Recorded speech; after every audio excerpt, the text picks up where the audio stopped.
Olá, bom dia, sábado de carnaval. A partir de hoje, uma entrega total à folia até o último minuto. E como enfrentar a festa sem passar mal? É o que a gente vai saber agora. Nós vamos ao vivo a Ituiutaba com o repórter Marcelo Norato. Olá, Marcelo, eu acho que a primeira dica que o médico vai falar aí pra gente é beber bastante água, né? É verdade, Mônica, bom dia. Afinal de contas, calor de Ituiutaba e calor da folia, se não beber água fica difícil. Mas para falar mais sobre esse assunto, aqui ao meu lado, o médico Ricardo Duarte. Obrigado pela presença e bom dia. Se hidratar, é isso? Bom dia. É importante que as pessoas possam curtir a festa, mas lembrar que é preciso se hidratar adequadamente. Não basta tomar só água, é preciso tomar sais. Aí a gente recomenda que use água de coco, suco de frutas, refrigerantes, porque é importante tomar líquidos, não só água. A pessoa toma cerveja às vezes a noite inteira e às vezes pensa que está se hidratando, é isso? O álcool inibe o hormônio antidiurético e é possível que a pessoa depois fique mais desidratada. Então recomenda-se beber bastante líquido mesmo quando está bebendo bebida alcoólica. Aliás, importante dizer que não deve abusar da bebida alcoólica. E os isotônicos, tônicos, como que é isso, essa relação? O melhor isotônico é a água de coco, está aí à vontade, é barato, mas os outros também funcionam. É importante lembrar que pode fazer soro caseiro em casa para reidratação. É importante também ressaltar a questão do alimento, o que comer antes, depois e durante também. Olha, nessa época é importante lembrar que com essa festa toda, com esse calor, é importante fazer alimentações leves, usar bastante verduras, legumes e principalmente frutas. Evitar as comidas gordurosas. Então, para o pessoal que está em casa agora, se preparando, se restabelecendo da noite de ontem, o que aquela pessoa deve evitar nesse almoço agora? Evitar comidas muito gordurosas. É importante fazer alimentações leves e abusar de frutas, verduras, legumes e carboidratos. Tem também a questão da saúde em relação às doenças sexualmente transmissíveis, né? Nessa época do ano, principalmente a AIDS. Olha, nessa época, com muita festa, com ainda por cima a questão do álcool, é importante lembrar que as doenças sexualmente transmissíveis aumentam. É importante lembrar que o preservativo resolve o problema. Então, não só as doenças sexualmente transmissíveis, hepatite B, hepatite C, gonorreia, sífilis e principalmente o HIV, a AIDS, elas podem ser evitadas com o uso do preservativo. Além do mais, nessa época costuma aumentar a gravidez indesejada. O preservativo também resolve esse problema. Doutor, obrigado pela presença aqui no Bem Viver. E só lembrando que hoje aqui no Parque de Exposições tem mais folia. Começa a partir das 11 da noite. Mônica? Obrigada, Marcelo. E para os foliões aí, uma festa com responsabilidade. O medo de ficar em lugares fechados é a claustrofobia. Um sintoma que pode prejudicar e muito a qualidade de vida. Afinal, traz ansiedade, tensão. Há 10 anos, um publicitário de Uberlândia convive com as crises. E não é nada fácil.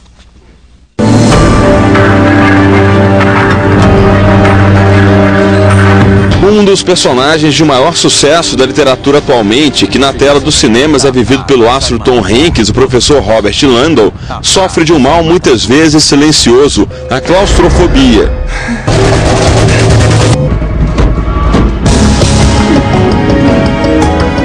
Das telas do cinema para a realidade. As fobias atingem cerca de 10% da população brasileira e se manifestam ainda na infância.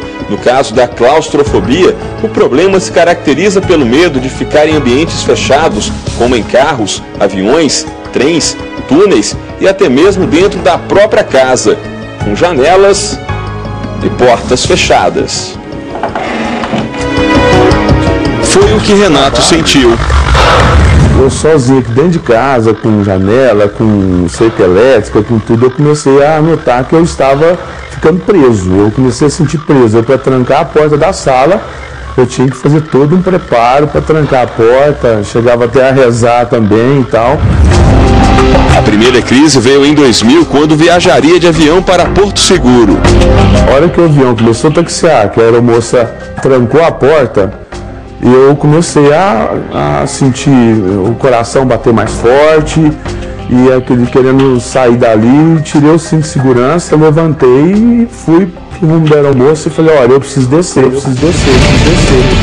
Com a ajuda da comissária e de um passageiro, ele seguiu viagem, mas o problema só piorou, nada de elevadores.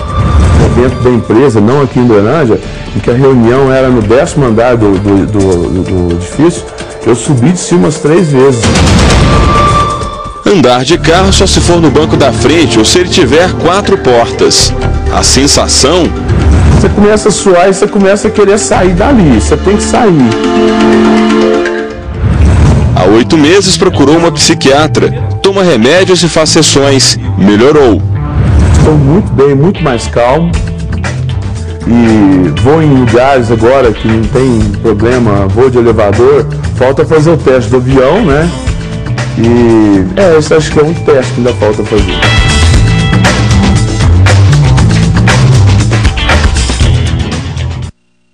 Com certeza ele vai conseguir. Agora, será que todos nós podemos passar por isso? Quem está comigo hoje é a psiquiatra Janaína Muniz Adachi. Podemos, Janaína? Todos nós somos alvo?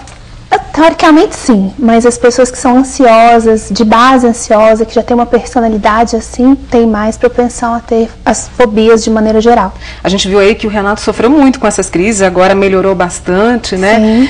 Sim. No caso, o claustrofóbico, ele não agride ninguém. Aliás, foi isso que o Renato falou assim para o repórter. Não agride ninguém, sim, né? Ele dá um pânico, quer sair, mas não vai passar por cima de ninguém. Na verdade, ele fica agitado, ansioso, trêmulo, desesperado, a sensação de que vai morrer, de que está asfixiado, faz com que a pessoa às vezes fique irracional, as atitudes ficam irracionais, ela quer se ver livre daquilo, mas de maneira nenhuma é uma pessoa que naturalmente agressiva, que a personalidade de agressiva não é isso. Não tem nada a ver, né? Vamos deixar claro. A gente recebeu por e-mail a pergunta da Rosângela de Uberlândia e ela contou que tem pânico de elevador, o coração dispara, ela começa a tremer e por isso a opção dela é subir vários degraus, né? E ela gostaria de perder esse medo, quer dizer, tem cura, tem tratamento. A gente viu aí que o Renato está, né, com a ajuda de uma psiquiatra. Como é que é esse tratamento? Tem cura, tem tratamento. E é claro que os quadros mais graves são mais demorados. O tratamento inclui a questão medicamentosa, que é importante sim, não causa dependência, pelo contrário, quando bem administrado, dá muito alívio, prepara o paciente, cria um pano de fundo para que esse paciente consiga trabalhar as exposições, as situações de medo, as situações aflitivas. Né? Então a terapia vem complementar a questão do medicamento. E é enfrentar mesmo esse medo, né? Pode parecer difícil, mas é preciso, né? Não dá para atalhar. Né? Entendi. Só que esse enfrentamento ele é planejado, você não vai enfrentar a situação de medo no extremo dela, você vai progressivamente, aos pouquinhos, até conseguir se expor à situação completamente. E o tempo de tratamento também vai depender de cada pessoa? Varia sim, porque tem gente que tem que se expor muito lentamente, demora muito tempo até conseguirmos o alvo final. E alguns não, alguns semanalmente já conseguem avançar. Né? Então depende sim da intensidade e do indivíduo também. Eu tenho aqui a pergunta da Marli, Maria da Silva também nos mandou por e-mail. Quem tem medo até quando tranca a porta, tem medo de entrar na piscina, que fica com aquela sensação de que pode se afogar, isso é claustrofobia também? Não, a claustrofobia é uma coisa específica a uma restrição a lugares fechados. Aí nós temos a agorafobia, que é a lugares de difícil da pessoa sair, em que ela se vê assim, com dificuldade, em apuros e talvez sem ter como receber socorro. No caso da piscina, né? Essas fantasias passam pela cabeça. Na verdade, são todas fobias. Né? A gente só dá uns nomes diferentes, mas no final os tratamentos são muito parecidos, tanto medicamentoso quanto psicoterápico. E o importante é não demorar. A gente viu aí que o Renato, né, ficou ali convivendo e a gente percebe que, de certa forma, isso prejudica a qualidade de vida. Então, os primeiros sintomas, o importante é conversar com alguém da família e procurar uma ajuda também de profissionais, Janaína? Sim, não precisa esperar 10 anos, ter consequências, ter perdas profissionais, lazer, família, para depois procurar ajuda, né? Procura antes, assim, a gente tem muito preconceito disso, associa essas doenças a doenças mentais graves, e na verdade são pessoas comuns como nós, que têm uma rotina, e que essa rotina da vida moderna que nos leva a ter essas ansiedades e essas fobias, então, perfeitamente tratáveis, curáveis. Isso que é bom, né? E o Renato também falou ao nosso repórter, né, o Ricardo Feller, que na infância ele ficou trancado, durante uma brincadeira ele ficou trancado numa construção. Isso pode ter também desencadeado essa crise que ele teve em 2000? tem alguma relação com algum momento na infância? Pode ter, sim.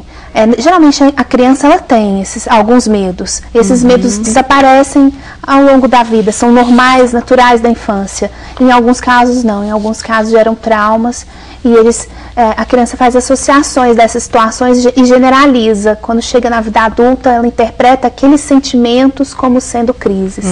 E aí desencadeia todo um quadro posterior. Então vamos ficar atentos, tem cura? Né? Graças a Deus que sim. Graças a Deus que sim. O Renato já está aí provando isso, que está bem. Agora só falta o teste do avião, com certeza ele vai conseguir fazer. Sim. Eu conversei com a médica psiquiatra Janaína Muniz Adachi sobre claustrofobia. Obrigada. Um bom carnaval.